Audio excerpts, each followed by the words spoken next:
Developing right now, a decision announced this morning by the Georgia Court of Appeals makes it even more unlikely that former President Donald Trump will be tried here this year. Fox 5 team reporter Randy Travis is here. And Randy, Trump's challenge to DA Fani Willis's involvement in the case will be allowed to go forward to the appeals court. That's right, Christine. Yeah, this is not like the immunity challenge being considered right now by the U.S. Supreme Court. This all relates to the DA's decision to date her top assistant in the case, Nathan Wade.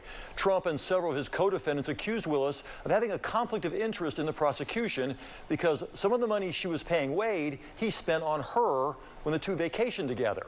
They each testified that the expenses were roughly split between the two of them.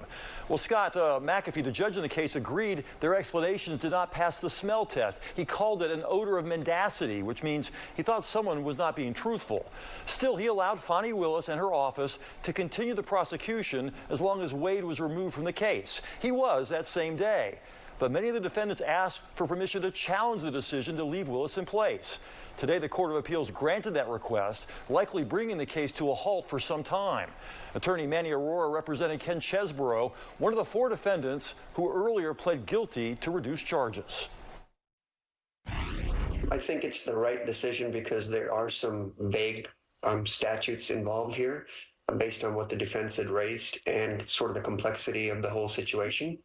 And obviously the unique nature of the fact that it involves a presidential prosecution. So what will happen next is there'll be a briefing schedule, which will take probably several months, and then possibly oral argument, then eventually a decision. So I wouldn't expect to have any resolution to this issue prior to the end of the year.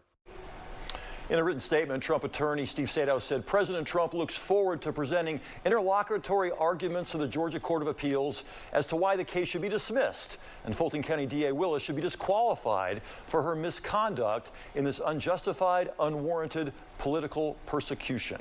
The DA's office had no comment, Christine, but again, trial not expected till at least 2025.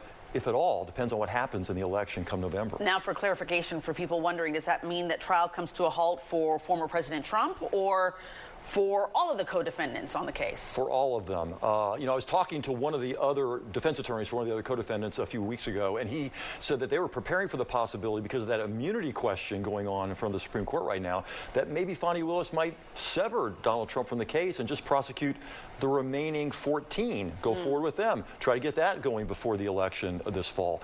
But that's not going to be the case now. Nothing is happening in this case until at least next year. Wow, so many twists and turns in this whole thing that we've been following since 2020, really. That's right. Randy, thanks so much. Okay.